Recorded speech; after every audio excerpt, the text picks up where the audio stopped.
എൻ്റെയൊക്കെ കുട്ടിക്കാലത്തെ ഏറ്റവും നല്ല ഓർമ്മകളിൽ തെളിഞ്ഞു നിൽക്കുന്നത് സ്കൂൾ ജീവിതകാലത്ത് പഠിച്ച കാര്യങ്ങളെക്കാൾ ഉപരിയായിട്ട് അന്ന് കൂട്ടുകാരുമൊത്തുള്ള ഒരു ഭക്ഷണം കഴിക്കലാണ്.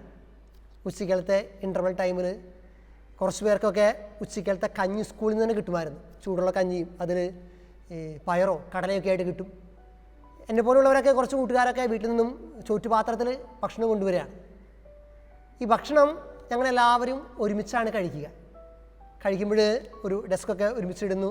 ആ ഡെസ്കിൻ്റെ അപ്പുറത്തുള്ളവർ ഇങ്ങോട്ട് തിരിഞ്ഞിരിക്കുന്നു, ഇപ്പുറത്തുള്ളവർ അങ്ങോട്ട് തിരിഞ്ഞിരിക്കുന്നു. അങ്ങനെ എല്ലാവരും കൂടി ഈ ഭക്ഷണം കൊണ്ടുവന്ന് പങ്കുവെച്ച് കഴിക്കുന്നു.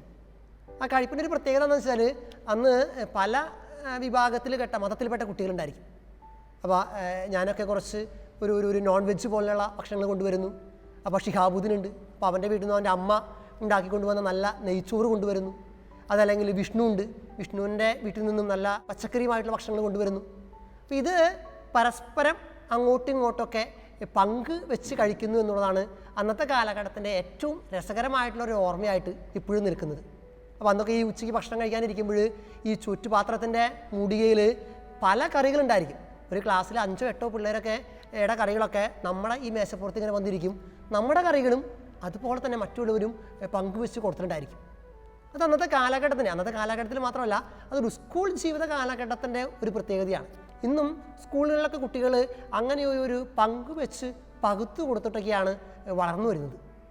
പക്ഷെ പിന്നീട് ഈ വളർച്ചയുടെ കാലഘട്ടത്തിൽ എത്തിക്കഴിഞ്ഞ് കഴിഞ്ഞപ്പോൾ സ്കൂൾ ജീവിതമൊക്കെ കഴിഞ്ഞു കഴിയുമ്പോഴേക്കും ഈ ഒരു പങ്കുവെച്ച് കൊടുക്കുക എന്നുള്ള നമ്മുടെ മനോഭാവത്തിൽ എപ്പോഴൊക്കെയോ ചില മാറ്റങ്ങൾ വന്നിരുന്നു. അന്നത്തെ കാലഘട്ടത്തിൽ സ്കൂൾ ജീവിതത്തിലൊക്കെ ചില കുട്ടികളൊക്കെ നമുക്കറിയാം നല്ല ഭക്ഷണമൊക്കെ കൊണ്ടുവരുമ്പോൾ അവർ മറ്റുള്ളവരെ കാണാതെ എവിടെയെങ്കിലും ഒന്ന് ഒതുങ്ങിപ്പോയിട്ടിരുന്ന് കഴിക്കാനായിട്ടും മൂടി വെച്ച് കഴിക്കാനായിട്ടൊക്കെ തയ്യാറാവാറുണ്ട്. ചിലപ്പോഴൊക്കെ ഈ മുട്ടയൊക്കെ കൊണ്ടുവരുമ്പോൾ അവർ ഈ ചോറിൻ്റെ ഉള്ളിൽ പൊതിഞ്ഞ് വെക്കും, സൂക്ഷിച്ച് വെക്കും. എന്നിട്ട് ആരും കാണാതെ എടുത്ത് കഴിക്കുന്ന രീതി, ആ ഒരു ക്യാരക്ടർ അല്ലെങ്കിൽ ഒരു സ്വാർത്ഥമായിട്ടുള്ള ഒരു സ്വഭാവ രീതി പലപ്പോഴും മനുഷ്യൻ്റെ ഉള്ളിൽ തന്നെയുണ്ട്. അത് ഈ ശാന്തമഹാസമുദ്ര തീരത്തിലെ ഒരു ഗോത്രവർഗ്ഗക്കാരുടെ അടുത്ത് ഒരിക്കലും ഒരു മാധ്യമപ്രവർത്തകൻ ഒരു ഇൻ്റർവ്യൂ നടത്തിയിട്ടുണ്ടായി. അവരുടെ മൂപ്പൻ്റെ അടുത്ത് അദ്ദേഹം ചോദിച്ച ചോദ്യം ഇതാണ്: നിങ്ങളുടെ ഈ ഗോത്രവർഗത്തിലെ ഏറ്റവും വലിയ സുഹൃതം, നന്മ എന്താണ്?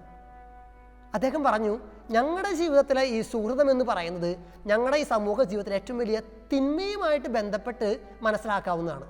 എന്താണ് ഏറ്റവും വലിയ തിന്മ? ആ മൂപ്പൻ പറയാണ്, ഞങ്ങളുടെ ജീവിതത്തിലെ ഞങ്ങളുടെ ഈ കൂട്ടായ്മയിലെ ഗോത്രത്തിലെ ഏറ്റവും വലിയ തിന്മ എന്ന് പറയുന്നത് കായ്പോ എന്നാണ് എൻ്റെ പേര്. കായ്പോ. എന്താണ് കായ്പോ? കായ്പോ എന്ന് പറഞ്ഞാൽ അവരതിന് കൊടുക്കുന്നത് ഒരാൾ അയാൾക്ക് കിട്ടുന്ന ഭക്ഷണം ഒറ്റയ്ക്ക് ഭക്ഷിക്കുന്നു. അതാണ് കായ്പോ. Eat alone. ഒറ്റയ്ക്ക് ഭക്ഷിക്കുക എന്നുള്ളതാണ് ആ ഗോത്രവർഗത്തിലെ ഏറ്റവും വലിയ തിന്മ. അപ്പോൾ ഏറ്റവും വലിയ സുഹൃതം ഏതാണ്? ഒരാൾ തനിക്ക് കിട്ടിയ ഭക്ഷണം എല്ലാവരുമായിട്ട് പങ്കുവെച്ച് കഴിക്കുന്നു എന്നുള്ളതാണ് ഏറ്റവും വലിയ സുഹൃതമായിട്ട് കണക്കാക്കുന്നത്. ആ മൂപ്പൻ പറയുന്നു, ഒരു മനുഷ്യൻ, ആ ഗോത്രത്തിൽപ്പെട്ടൊരു മനുഷ്യന് ഒരു ഭക്ഷണം കിട്ടുന്നു. ആ ഭക്ഷണം പങ്കുവെച്ച് കഴിക്കാനായിട്ട് മറ്റുള്ളവരെ കിട്ടാത്ത അവസ്ഥ വരികയാണെങ്കിൽ ആ ഭക്ഷണവും കാത്തു വെച്ചുകൊണ്ട് 2 3 ദിവസങ്ങൾ അദ്ദേഹത്തിന് കാത്തിരിക്കേണ്ടി വരും. ഈ ഒരു ഒറ്റയ്ക്ക് ഭക്ഷിക്കുക എന്നുള്ള ഒരു കായ്പോ സിൻഡ്രം നമ്മുടെയൊക്കെ സ്വഭാവത്തിലും ജീവിതത്തിലൊക്കെ വളർന്നു വരുന്നുണ്ട്. Eat alone. അത് ഭക്ഷണത്തിൻ്റെ കാര്യത്തിൽ മാത്രമല്ല കേട്ടോ, നമ്മുടെ യാത്രകളിൽ, നമ്മുടെ ആസ്വാദനങ്ങളിൽ, നമ്മുടെ ജീവിത രീതിയിൽ, നമ്മുടെ വിനോദങ്ങളിൽ നമ്മളൊക്കെ ഒരു ഒറ്റയ്ക്കായിട്ട് മാറുന്നു എന്നുള്ളതാണ്.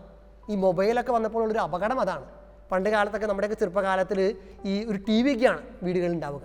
ഇപ്പോൾ ടി വിയിൽ ഒരു സിനിമ വരുന്നു, അപ്പോൾ അതെല്ലാവരും കൂടി ഒരുമിച്ച് ആ വീഡിയോ സിനിമ കാണുന്നു. അതല്ലെങ്കിൽ വല്ലപ്പോഴൊക്കെ ഒരു ഈ VCP VCR എന്നൊക്കെ പറഞ്ഞാൽ അന്ന് കാസറ്റൊക്കെയാണ്. അതൊക്കെ ഇട്ട് കാണുമ്പോൾ ഒരു സിനിമ ഇടുമ്പോൾ അയൽക്കാരെ വിളിച്ചു കൂട്ടുന്നു, കൂട്ടുകാരെ വിളിച്ചു കൂട്ടുന്നു.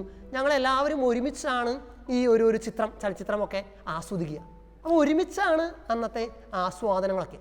അതല്ലെങ്കിൽ ഒരു യാത്ര പോകുന്നു, ഒന്ന് വേളാങ്കണ്ണിയിലേക്കോ അതിൽ മറ്റെവിടെയെങ്കിലൊക്കെ ഒരു യാത്ര പോകുന്നു. അപ്പോൾ ഈ കൂട്ടത്തിൽ എല്ലാവരും കൂടി ഒരുമിച്ചാണ് ഈ പോക്ക്. പിന്നീട് ഇപ്പോൾ ഈ മൊബൈലൊക്കെ വന്നപ്പോൾ ഒരു അപകടം എന്ന് വെച്ചാൽ ഒരേ സിനിമ തന്നെ 6 പേരൊരു കുടുംബത്തിലുണ്ടെങ്കിൽ 6 മുറികളിലിരുന്ന് ഒരേ സമയത്ത് വേറെ രീതിയിൽ കാണുകയാണ്. അപ്പം അങ്ങനെയുള്ളൊരു ഒറ്റയ്ക്കായി മാറുന്നു നമ്മുടെ ആസ്വാദന രീതികൾ എന്നൊക്കെ പറയുന്നൊരു അപകടം.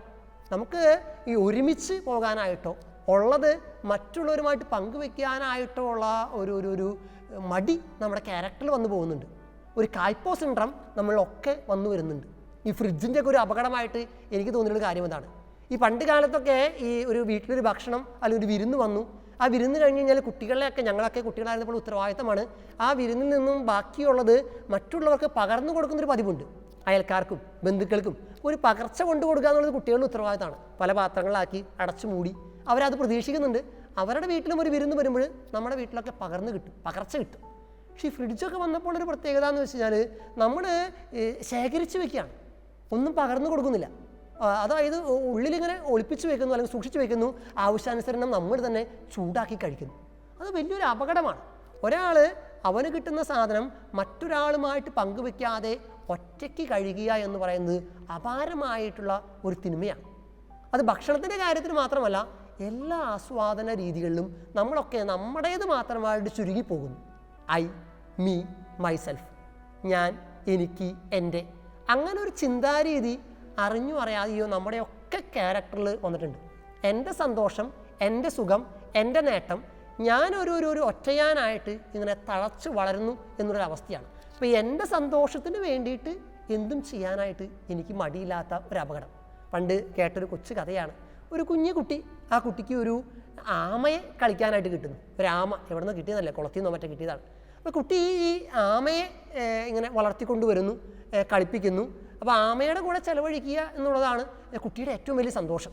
അപ്പോൾ അതിന് തീറ്റ കൊടുക്കുന്നു, അല്ലെങ്കിൽ അതിനെ വെള്ളത്തിലിടുന്നു. അപ്പോൾ അങ്ങനെ കുട്ടി ആമയോടൊപ്പം ഇങ്ങനെ ദിവസങ്ങളോളം അതിനെ ചിരിപ്പിച്ചും കളിപ്പിച്ചും ഒക്കെ ഇങ്ങനെ സന്തോഷിച്ചു പോവുകയാണ്. എന്തിനു പറയുന്നു, കുറച്ച് ദിവസങ്ങൾ കഴിയുമ്പോൾ എങ്ങനെയോ ഈ ആമ ചത്തുപോയി. ആമ ചത്തുപോയി കഴിയുമ്പോൾ കുട്ടിക്ക് ഭയങ്കര സങ്കടമായി. സങ്കടം എന്ന് പറഞ്ഞു കഴിഞ്ഞാൽ ഈ കളിക്കാനായിട്ടൊരു കൂട്ടുകാരെ നഷ്ടപ്പെട്ടു എന്നുള്ള സങ്കടം കുട്ടിക്ക് അറിയാൻ തുടങ്ങി. വലിയ വായിൽ കുട്ടി നിലവിളിക്കാൻ തുടങ്ങി. അപ്പോഴേ കുട്ടിയുടെ ഈ അപ്പനൊരു സൂത്രം ചെയ്തു. അപ്പം ചെയ്തിട്ടാണ് എന്തായാലും ആമ ചത്തുപോയി. അപ്പോൾ ഈ അപ്പൻ പറഞ്ഞു, മോനെ ആമ ചത്തുപോയി, നമുക്ക് നമ്മുടെ ആമയ്ക്ക് നല്ല ഒരു ശവടക്ക് നൽകാം. അപ്പോൾ അത് കേട്ടപ്പോൾ കുട്ടിക്ക് ഒരു ക്യൂരിയോസിറ്റിയായി, എന്താണിത്. അപ്പോൾ അപ്പം പറഞ്ഞു, നമ്മൾ ഈ ആമനെ ഒരു ചെറിയ മഞ്ച പോലത്തെ പെട്ടിയിലേക്ക് എടുത്തുന്നു, ചില പ്രാർത്ഥനകളൊക്കെ ചെല്ലുന്നു, കുട്ടീനെ പ്രാർത്ഥനകൾ ചൊല്ലാൻ ഏൽപ്പിക്കുന്നു, ഒരു ചെറിയ കുഴി ആമയ്ക്ക് വേണ്ടി കുത്തുന്നു, ഒരു ചെറിയ ഈ കമ്പൊക്കെ എടുത്ത് ഒരു കുരിശൊക്കെ ഉണ്ടാക്കുന്നു. അപ്പോൾ ഇങ്ങനെയൊക്കെ കാണിക്കുന്ന കണ്ടപ്പോൾ കുട്ടിക്കും ഒരു സന്തോഷമായി. അപ്പോൾ കുട്ടി നോക്കിയപ്പോൾ കുട്ടിയുടെ കൂട്ടുകാരെയൊക്കെ വിളിച്ചു വരുത്തുന്നു. കാരണം ഈ ആമയ്ക്ക് ഗൗരവമേറിയിട്ടുള്ള ഒരു ശവടക്ക് നൽകണം. അപ്പോൾ അങ്ങനെ എല്ലാം റെഡിയായി, കുട്ടി പ്രാർത്ഥന ചെല്ലാൻ റെഡിയായി, കുഴി റെഡിയായി, കുരിശ് റെഡിയായി, കൂട്ടുകാർ റെഡിയായി.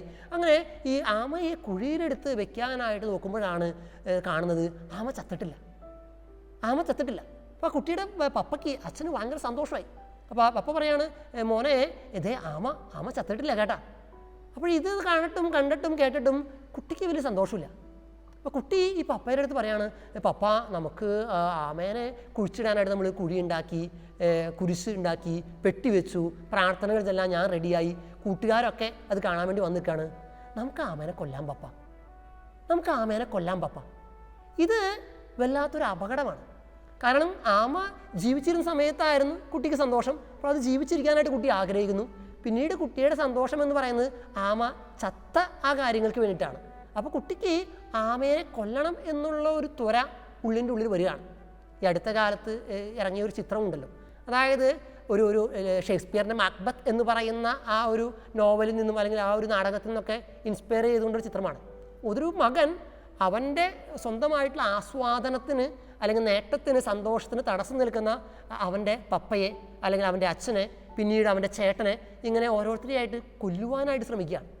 അത് ഇത്രയേ ഉള്ളൂ, എൻ്റെ ആസ്വാദനത്തിന് തടസ്സം നിൽക്കുന്നവരാരോ അവരെ വെട്ടി വീഴ്ത്തുക അല്ലെങ്കിൽ ചകഞ്ഞു മാറ്റുക എന്നൊക്കെ പറയുന്ന ഒരു അപകടം. കാരണം എന്താ, എനിക്ക് എൻ്റെ ഒരു ആസ്വാദനം ഞാൻ ഒറ്റയ്ക്കാണ് എന്നുള്ളതാണ്. ഒരു ബസ്സിൽ നമ്മൾ യാത്ര ചെയ്യുമ്പോഴായാൽ പോലും അങ്ങനെയൊക്കെ തന്നെയാണല്ലോ. അടുത്ത സീറ്റിൽ ഒരാൾ വന്നിരുന്നാൽ തന്നെ നമ്മൾ അസ്വസ്ഥമായി. കാരണം എന്താണ്, നമുക്ക് വേണ്ടി ഉള്ള ഒരു സീറ്റ്, ആ സീറ്റിൻ്റെ മുഴുവൻ ഒരു സ്വാതന്ത്ര്യം നമുക്ക് അനുഭവിക്കണം എന്നുള്ള ഒരു ചിന്ത നമ്മുടെയൊക്കെ മനസ്സിലുണ്ട്. അപ്പോൾ ഈ കായ്പോ സിൻഡ്രം, ഏത് ഒറ്റയ്ക്ക് ഭക്ഷിക്കുക, ഒറ്റയ്ക്ക് വളരുക എന്നൊക്കെ പറയുന്ന ഒരു അപകടം നമ്മുടെയൊക്കെ ജീവിതത്തിലുണ്ട്. ഒരു ആഫ്രിക്കൻ പഴമൊഴി ഉണ്ടല്ലോ, നിങ്ങൾക്ക് ഒറ്റയ്ക്ക് യാത്ര ചെയ്യാൻ, അത് വളരെ വേഗത്തിൽ പോകണമെങ്കിൽ, if you want to go fast go alone, ഒറ്റയ്ക്ക് പോവുക. If you want to go far go together. അപ്പോൾ ഒരുപാട് വേഗത്തിൽ നിങ്ങൾക്ക് പോകണമെങ്കിൽ നിങ്ങൾ ഒറ്റയ്ക്ക് പോവുക. പക്ഷേ ഒത്തിരി ദൂരം പോകാനായിട്ട് നിങ്ങൾ ആഗ്രഹിക്കുന്നുണ്ടെങ്കിൽ സത്യത്തിൽ നിങ്ങൾ ഒരുമിച്ച് പോവുക എന്നുള്ളതാണ് പ്രധാനപ്പെട്ട കാര്യം. അപ്പോൾ ഈ ഒരുമയുടെ ഒരു ക്യാരക്ടർ, അല്ലെങ്കിൽ ഈ ഒറ്റയ്ക്ക് അല്ലാതെ ഒരുമിച്ച് വളരുന്ന ഒരു സ്വഭാവ വിശേഷം നമ്മളൊക്കെ ഒന്ന് വളർത്തിയെടുക്കുക പ്രധാനപ്പെട്ട കാര്യമാണ്. ഉള്ളത് മറ്റുള്ളവരുമായിട്ടൊക്കെ പങ്കുവെച്ച് സഹകരിച്ച് പോവുക എന്നുള്ളതൊക്കെ. ഈ സ്വർഗത്തെയും നരകത്തെയും കുറിച്ചൊക്കെ പണ്ടൊരു കഥ കേട്ടിരിക്കുന്നത് ഇങ്ങനെയാണ്. അതായത് ഈ സ്വർഗത്തിലും നരകത്തിലുമുള്ള ആൾക്കാർക്ക് സൂപ്പ് കൊടുത്തു എന്നാണ് പറയുന്നത്. ഒരു പാത്രത്തിൽ സൂപ്പ് കൊടുത്തു, എന്നിട്ട് ഇവരുടെയൊക്കെ കൈ ഇങ്ങനെ നീട്ടി ഇങ്ങനെ മടക്കാനാകാത്ത വിധം ഒരു വടി വെച്ച് കെട്ടി എന്നാണ് പറയുന്നത്. അപ്പോൾ ഈ നരകത്തിലുള്ളവർ അവർക്ക് ഈ വടി ഇങ്ങനെ കൈ വെച്ച് കെട്ടിയതുകൊണ്ട് മടക്കാൻ പറ്റാത്തത് കൊണ്ട് ഈ സൂപ്പൊക്കെ തട്ടി മറിച്ചിടുകയും അവർ പരസ്പരം ഇങ്ങനെ തല്ലുകൂടി ബഹളം വെച്ച് പോവുകയും ചെയ്തു. പക്ഷെ സ്വർഗത്തിലുള്ളവരോ നേരെ മറിച്ചാണ്. അവർ ഈ കൈ മടക്കാൻ പറ്റാത്തത് കൊണ്ട് ഒരാൾ അയാളുടെ കൈ കൊണ്ട് മറ്റൊരാളുടെ വായിലേക്ക് വെച്ച് കൊടുക്കുന്നു, മറ്റൊരാൾ അയാളുടെ കയ്യിൽ കൊണ്ട് തൻ്റെ വായിലേക്ക് വെച്ച് തരുന്നു. ഇതാണ് സ്വർഗമെന്ന് പറയുന്നത്. അതായത് ഒരുവൻ അവനുള്ളത് മറ്റുള്ളവരുമായിട്ട് പങ്കുവെച്ച് പകുത്തു കൊടുക്കാനായിട്ട് എവിടെയൊക്കെ തയ്യാറാകുന്നുണ്ടോ അതൊക്കെ സ്വർഗമാണ്. അതിന് ചിലപ്പോഴൊക്കെ നമുക്ക് പറ്റാതെ വരുന്ന ഒരു അപകടം ഇന്നത്തെ കാലഘട്ടത്തിൻ്റെ ഒരു പ്രത്യേകതയാണ്. പണ്ട് നമ്മളെല്ലാവരും കണ്ടൊരു ചെറിയൊരു ഹ്രസ്വ ചിത്രം ഇങ്ങനെയാണ്. ഒരു ഓട്ട മത്സരം, എല്ലാവരും അവരെ ആകാംക്ഷയോടുകൂടി പ്രോത്സാഹിപ്പിക്കുന്നു, കൈയടിയുന്നു, അവർക്കും അത് കാണുമ്പോൾ ഒരു ആവേശം വരുന്നു, ഇങ്ങനെ എല്ലാവരും അത് റെഡിയാകുന്നു, എല്ലാവരും കൂടി ഒരുമിച്ച് ഓടുന്നു. ഓട്ടത്തിൻ്റെ ഇടയ്ക്ക് എവിടെയോ ഒരു തട്ടി ഒരു കുട്ടി വീണ് പോകുന്നു. ഒരു കുട്ടി വീണ് പോകുമ്പോൾ അല്പം മുന്നോട്ട് ഓടി എത്തിയ കുട്ടികളൊക്കെ നിൽക്കുകയാണ്, കാണികളെയൊക്കെ അമ്പരിപ്പിച്ചുകൊണ്ട്. അതിലൊരുവൻ തിരിച്ചു വരികയാണ്. തിരിച്ചു വന്നിട്ട് ഈ വീണ് കിടക്കുന്ന കുട്ടിയെ എടുത്തു അവരൊരുമിച്ച് കൈ കോർത്ത് പിടിച്ച് എല്ലാവരും ചേർന്ന് ആ ഫിനിഷിംഗ് ലൈൻ, അതായത് ഓട്ടത്തിൻ്റെ ആ ഒരു ഫിനിഷിംഗ് ലൈൻ പൂർത്തിയാക്കുകയാണ്. കാണികൾ മുഴുവൻ എണീറ്റ് നിന്ന് കൈയടിക്കുകയാണ്. എന്ന് പറഞ്ഞാൽ ഒറ്റയ്ക്കല്ല വിജയിക്കുന്നത്, എല്ലാവരും ഒരുമിച്ചാണ് യാത്ര ചെയ്യുന്നത്, ഒരുമിച്ചാണ് വിജയത്തിൽ എത്തേണ്ടത്. അത് ജനാധിപത്യത്തെക്കുറിച്ച് ഗാന്ധിജി പറയുന്ന ഒരു നിർവചനവും അത് തന്നെയാണ്. എന്താണ് ജനാധിപത്യം? നിങ്ങളൊരു ഓട്ട മത്സരത്തിൽ പങ്കെടുക്കുന്നു, നിങ്ങളുടെ കൂടെ മറ്റുള്ളവരും കൂടി ഓടുന്നുണ്ട് എന്നുള്ളൊരു ബോധമാണ് ജനാധിപത്യം എന്ന് പറയുന്നത്. മാത്രമല്ല ഒറ്റയ്ക്ക് ഓടിയാൽ ആരും വിജയിക്കില്ല എന്നുള്ള തിരിച്ചറിവും കൂടിയാണ് ജനാധിപത്യം എന്ന് പറയുന്നത്. അപ്പോൾ നമ്മളൊക്കെ ഒരുമിച്ചാണ് യാത്ര ചെയ്യണേ എന്നുള്ളൊരു ചിന്തയുണ്ടാകുന്നത് നല്ലതാണ്. പരസ്പരം പങ്കുവയ്ക്കാനായിട്ടും പരസ്പരം പകർത്തു കൊടുക്കുവാനായിട്ടുള്ള ഒരു ബോധ്യവും നമുക്കുണ്ടാകുന്നത് വളരെ പ്രധാനപ്പെട്ടതാണ്. അത് ഈ പഴയ തലമുറയ്ക്ക് അത് ഉണ്ടായിരുന്നു എന്നുള്ളതാണ്. പരസ്പരം നമുക്കറിയാം, പണ്ട് കാലത്തൊക്കെ ഒരു കല്യാണത്തിനൊക്കെ വന്നു കഴിഞ്ഞാലുള്ള പ്രത്യേകത, ആ കല്യാണത്തിൻ്റെ തലേ ദിവസം ഈ ബന്ധുക്കളൊക്കെ ഒരുമിച്ച് കൂടുന്നു, അവരെ ഒരു പോത്തിനെയൊക്കെ വെട്ടുകയാണെങ്കിൽ പോത്തിനെ വെട്ടുന്നു, അതിലത്ര ആവശ്യമില്ലാത്ത ഭാഗങ്ങളൊക്കെ തലേ ദിവസം കറി വെച്ച് കഴിക്കുന്നു, പിറ്റേ ദിവസത്തേക്ക് നല്ല ആവശ്യമുള്ള ഭാഗങ്ങളൊക്കെ പിറ്റേ ദിവസം കറി വെച്ച് കഴിക്കാനായിട്ട് കൊടുക്കുന്നു, അവർ പരസ്പരം വിളമ്പി കൊടുക്കുന്നു. ഇതൊക്കെ ആ ബന്ധുക്കൾ തന്നെയാണ് ചെയ്യുക. പക്ഷെ ഇപ്പോൾ സംഭവിക്കുന്ന ഒരു കാര്യം, ഇതൊക്കെ ഒരു ഇവൻറ്റ് മാനേജ്മെൻറ്റുകാർ ഏറ്റെടുക്കാനായിട്ട് തുടങ്ങിയതോടുകൂടി ഇതിൻ്റെയൊക്കെ ആ കൂട്ടായ്മ പയ്യെ നഷ്ടപ്പെട്ടു പോവുകയാണ്. അപ്പോൾ അവരാണ് കാര്യങ്ങൾ തീരുമാനിക്കുക, എപ്പോഴും പന്തലിടണം, എപ്പോഴും കസേര ഇടണം. ഈ മരിച്ച വീട്ടിലൊക്കെ ഒരു കുറി അടിക്കാനായിട്ടോ അല്ലെങ്കിൽ ഒരു കസേര ഇട്ട് കഴിഞ്ഞിട്ടൊക്കെ ഇവൻറ്റ് മാനേജ്മെൻറ്റുകാരെ ഏൽപ്പിക്കുമ്പോൾ നമ്മുടെ ഈ കൂട്ടായ്മ നഷ്ടപ്പെട്ടു എന്നുള്ളതാണ് ഇന്നത്തെ കാലഘട്ടത്തിൻ്റെ ഏറ്റവും വലിയ അപകടം. ഈ വലിയ ധനവാന്മാരുടെ കല്യാണത്തിന് മുമ്പ് ഒരു കാര്യം, അവർക്ക് ഈ ഫ്ലവർ ഗേൾസ് എന്നൊക്കെ പറഞ്ഞ പരിപാടിയുണ്ട്. ബ്രൈഡ് ഗ്രൂമും ഒക്കെ ദേവാലയത്തിലേക്ക് വരുമ്പോൾ അതിൻ്റെ അപ്പുറത്തും ഇപ്പുറത്തൊക്കെ പെൺകുട്ടികളിങ്ങനെ നിരന്ന് നിൽക്കും. അപ്പോൾ നമ്മളിത് കാണുമ്പോൾ വിചാരിക്കുന്ന സത്യത്തിൽ ഇത് ഈ വീട്ടുകാരുടെ കുട്ടികളാണെന്നാണ്. പക്ഷെ ഇപ്പോൾ ഒരു പുതിയ കാലഘട്ടത്തിൽ ഇതൊക്കെ ഒരു ഇവൻറ്റ് മാനേജ്മെൻറ്റുകാർ ഇറക്കുമതി ചെയ്ത് കൊടുക്കുന്ന കുട്ടികളാണ്. ഈ അടുത്ത കാലത്ത് കേട്ടൊരു രസകരമായൊരു കാര്യം, ഒരു മരിച്ച വീട്ടിലൊക്കെ കരയാനായിട്ട് ഇവൻറ്റ് മാനേജ്മെൻറ്റുകാർ ആൾക്കാരെ ഇറക്കി കൊടുക്കുന്നു എന്നൊക്കെ. അത് സത്യമായിരിക്കാം, നുണയായിരിക്കാം. പക്ഷെ എങ്കിൽ തന്നെയും ഇതൊരു വല്ലാത്തൊരു അപകടത്തിലേക്കാണ് നമ്മൾ പോവുക. അപ്പോൾ ഒരു അച്ഛൻ വന്നൊക്കെ പ്രാർത്ഥിക്കാനിരിക്കുമ്പോൾ ആൾക്കാർ വന്നിങ്ങനെ കരഞ്ഞുകൊണ്ടിരിക്കും. കരയുന്നത് ആരാ? ഈ കരയാനായിട്ട് ആരുമില്ലാത്തത് കൊണ്ട് ആരൊക്കെയോ കാശ് കൊടുത്ത് ഇറക്കി വെച്ചിരിക്കുന്ന കുറച്ച് ആൾക്കാരുകളാണ്. ഇത് വല്ലാത്തൊരു അപകടമാണ്. ഒരാൾ ഒറ്റപ്പെട്ടു പോകുന്നു, ഒറ്റയ്ക്ക് വളരുന്നു, ഒരു ഐലൻഡായിട്ട് മാറിക്കൊണ്ടിരിക്കുന്നുള്ളത്. ഇതിൽ നിന്നും ഒരു കൂട്ടായ്മയുടെ അനുഭവത്തിലേക്ക് നമ്മൾ വളരുക, നടക്കുക എന്നുള്ളതാണ് ഇന്നത്തെ കാലഘട്ടത്തിൻ്റെ ഏറ്റവും വലിയ വെല്ലുവിളി. നമ്മളാരും ഒറ്റയ്ക്ക് വളരാനായിട്ട് വിധിക്കപ്പെട്ടവരല്ല. ഈ ലക്ഷദ്വീപിലെ പാരമ്പര്യം അനുസരിച്ച് പറയും, ലക്ഷദ്വീപിലെ ഏറ്റവും സ്വാർത്ഥമതികളായിട്ടുള്ള മീനുകൾ കുതിര മീനുകളാണെന്നാണ് പറയുക. കുതിര മീനുകൾ സത്യത്തിൽ ഓരോ മനുഷ്യനും ഓരോ കുതിരമീനാണ്. ഈ പ്രപഞ്ചത്തിൽ ഏറ്റവും സ്വാർത്ഥമതിയായിട്ടുള്ള ജീവജാലം ഏതാണെന്ന് ചോദിച്ചാൽ അത് മനുഷ്യനാണ്. അതുകൊണ്ട് തന്നെ ഓരോ മനുഷ്യനും ഓരോ കുതിരമീനായിട്ട് മാറ്റപ്പെടുകയാണ്. അവൻ്റെ ആവശ്യങ്ങൾക്ക് വേണ്ടി മാത്രമായിട്ട് ജീവിക്കുന്ന ഒരവസ്ഥയിലേക്ക് അവൻ അധപതിക്കുകയാണ്. ഉള്ളത് മറ്റുള്ളവരുമായിട്ട് പങ്കുവെക്കാനായിട്ടുള്ള ഒരു വല്ലാത്ത വെല്ലുവിളി ഈ കാലഘട്ടം നമ്മുടെ മുമ്പിൽ ഉയർത്തുന്നുണ്ട്. ഈ ജോർജ് സോറസ് പ്രഭു എന്ന് പറയുന്ന ഒരു ഇന്ത്യൻ തിയോളജിയിലുണ്ട്. അദ്ദേഹം ഈശോ അപ്പം വർദ്ധിപ്പിച്ച അനുഭവത്തെക്കുറിച്ച് അല്ലെങ്കിൽ ആ അത്ഭുതത്തെക്കുറിച്ച് പറയുന്ന ഒരു നിരീക്ഷണമുണ്ട്. അത് ഇപ്രകാരമാണ്. അദ്ദേഹം പറയാണ്, ഈശോ അപ്പം വർദ്ധിപ്പിച്ചിരിക്കാം, അത് വലിയൊരു അത്ഭുതമായിരിക്കാം, പക്ഷെ അതിനപ്പുറം മറ്റൊരു കാര്യം കൂടി അവിടെ നടന്നിട്ടുണ്ട്. ഈശോയുടെ വാക്കുകൾ കേൾക്കാനായിട്ട്, ഈശോയുടെ വചനങ്ങൾ കേൾക്കാനായിട്ട് ഒരു ജനക്കൂട്ടം മുഴുവൻ അവന് ചുറ്റും കൂടുകയാണ്. അപ്പോൾ ഈ കൂട്ടത്തിൽ ഈശോയുടെ വാക്കുകൾ കേട്ടിട്ട് ഒരു ചെറിയ പയ്യന്, ഒരു ചെറുപ്പക്കാരൻ, ഒരു കുട്ടിക്ക് തോന്നുകയാണ് അവൻ്റെ കയ്യിലുള്ള അപ്പം ഈശോയ്ക്ക് കൊടുക്കുവാനായിട്ട്, മീൻ ഈശോയ്ക്ക് കൊടുക്കുവാനായിട്ട്. സത്യത്തിൽ അന്ന് വന്നിരുന്ന ജനാവലി മുഴുവനും ഒരു പക്ഷെ അവർക്കുള്ള ഭക്ഷണം കൊണ്ടുവന്നിരിക്കാം. ഈ കുട്ടി ഈശോയുടെ വചനം കേട്ട് കൊടുക്കുവാനായിട്ട് തയ്യാറായപ്പോൾ അവരെല്ലാവരും അവരുടെ ഭാണ്ഡക്കെട്ടുകൾ തുറന്ന് അവർക്കുള്ള അപ്പം മറ്റുള്ളവരുമായിട്ട് പങ്കുവെക്കാനായിട്ട് തയ്യാറായി.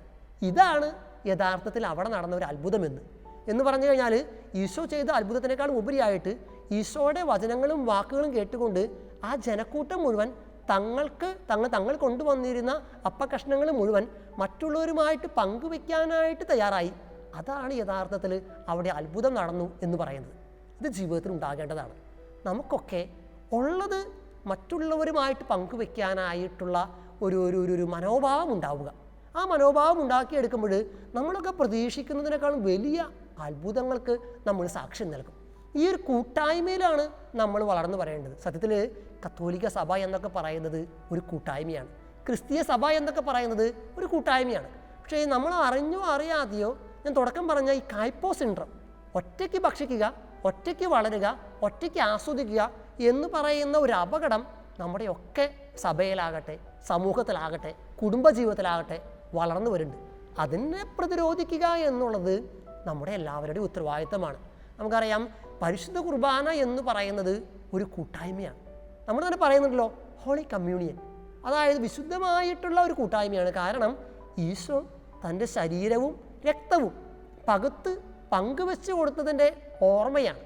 അതുകൊണ്ട് തന്നെ ആ അപ്പത്തിൽ നിന്നും ഭക്ഷിക്കുന്ന, പാനം ചെയ്യുന്ന നമ്മളെല്ലാവരും ഈ കൂട്ടായ്മയിൽ വളരുവാനായിട്ട്, ഈ പങ്കുവെപ്പിൻ്റെ ഒരു ഷെയറിങ്ങിൻ്റെ മനോഭാവം സ്വന്തമാക്കാനായിട്ട്. ഷെയറിങ് എന്ന് പറഞ്ഞാൽ കെയറിങ് ആണ്. മറ്റുള്ളവരോട് നമ്മൾ ഷെയർ ചെയ്യുക എന്ന് പറഞ്ഞാൽ അതിൻ്റെ അർത്ഥം ഉള്ളത് മറ്റുള്ളവരുമായിട്ട് പങ്കുവെക്കുക എന്ന് പറഞ്ഞാൽ അതിൻ്റെ അർത്ഥം അവരെ കെയർ ചെയ്യുക എന്നുള്ളതാണ്. ഈ സമൂഹത്തിൽ നമുക്കും ഒരു കെയറിങ് മെൻറ്റാലിറ്റി വളർത്തിയെടുക്കുക. വളർന്നു വരുന്ന, നമ്മൾ അറിയാതെ ഇവിടെ ഉണ്ടായി വരുന്ന ഈ കായ്പോ സിൻഡ്രത്തെ ഒറ്റയ്ക്ക് ആസ്വദിക്കുക എന്നുള്ള ആ ഒരു പ്രതിഭാസത്തെ ഒരു പ്രതിരോധിക്കാനായിട്ടുള്ള വല്ലാത്ത ഉത്തരവാദിത്വം നമുക്കുണ്ട്. പറഞ്ഞ് കേട്ട വിചാരങ്ങളെ ഒന്നും കൂടിയും സംഗ്രഹിക്കുകയാണ്. അറിഞ്ഞോ അറിയാതെയോ നമ്മുടെ ഇടയിൽ ഒരു ആദിവാസികൾ മൂപ്പൻ്റെ പറഞ്ഞതുപോലെ തന്നെയുള്ള ഒരു ഒറ്റയ്ക്ക് ഭക്ഷിക്കുക എന്നുള്ള ഒരു കായ്പോ സിൻഡ്രം വളർന്നു വരുന്നു. നമ്മളെല്ലാവരും ബോധപൂർവം അതിനെ പ്രതിരോധിച്ച് മതിയാകൂ. ഒരല്പം കൂട്ടത്തിൽ നിന്നുകൊണ്ട് പങ്കുവെച്ച് പരസ്പരം പകുത്തു കൊടുത്ത് വളരുക എന്നുള്ളത് ഒരു ജനാധിപത്യ രാജ്യത്തിൻ്റെ പൗരനെന്ന രീതിയിലും, കൂട്ടത്തിൽ ഒരു മതവിശ്വാസി എന്ന രീതിയിലും, ഒരു ക്രൈസ്തവ വിശ്വാസി എന്ന രീതിയിലും, എല്ലാത്തിനും ഉപരിയായിട്ട് ദിവികാരുണ്യം സ്വീകരിക്കുന്ന വ്യക്തി എന്ന രീതിയിലും എനിക്ക് കൂടുതൽ ഉത്തരവാദിത്വമുണ്ട്. ആ ഉത്തരവാദിത്വം ഏറ്റെടുക്കുവാനായിട്ട് നമുക്ക് സാധിക്കണം. നമ്മൾ പരസ്പരം പങ്കുവെച്ച് പകുത്തു വെച്ചുകൊണ്ട് ആണ് ഇതുവരെ വളർന്നത്. നമ്മളും അങ്ങനെ വളർന്ന അല്ലെങ്കിൽ അങ്ങനെ വളർന്നു വരുന്ന ഒരു തലമുറയെ പ്രോത്സാഹിപ്പിക്കേണ്ട ഉത്തരവാദിത്വമുണ്ട്. പ്രത്യേകിച്ച് നമ്മുടെ കുട്ടികളിൽ അല്ലെങ്കിൽ ഒരു ചെറുപ്പക്കാരായിട്ടുള്ള ജനതകളിൽ അവരൊറ്റയ്ക്ക് ആസ്വദിക്കുന്നു, ഒറ്റയ്ക്ക് ആഘോഷിക്കുന്നു, ഒറ്റയ്ക്ക് യാത്ര പോകുന്നു, ഒറ്റയ്ക്ക് വിനോദങ്ങളിൽ ഏർപ്പെടുന്നു. അങ്ങനെയുള്ളൊരു ഒരു ദ്വീപായിട്ട്, വെറും ഒരു ദ്വീപുകളായിട്ട് അവർ ഒതുങ്ങിപ്പോകുന്ന വലിയ ഒരു അപകടമുണ്ട്. ബോധപൂർവം നമ്മൾ അതിനെ പ്രതിരോധിക്കുക, ഒരുമിച്ച് വളരുവാനായിട്ട് പരിശ്രമിക്കുക, ഒരുമിച്ച് ആസ്വദിക്കുക, ഒരുമിച്ച് ഭക്ഷിക്കുക, ഒരുമിച്ച് വിനോദങ്ങളിൽ ഏർപ്പെടുക, ഒരുമിച്ച് വിശ്വാസ ജീവിതത്തിൽ ആഴപ്പെടുക. ദൈവം നിങ്ങളെ അനുഗ്രഹിക്കട്ടെ. നന്ദി.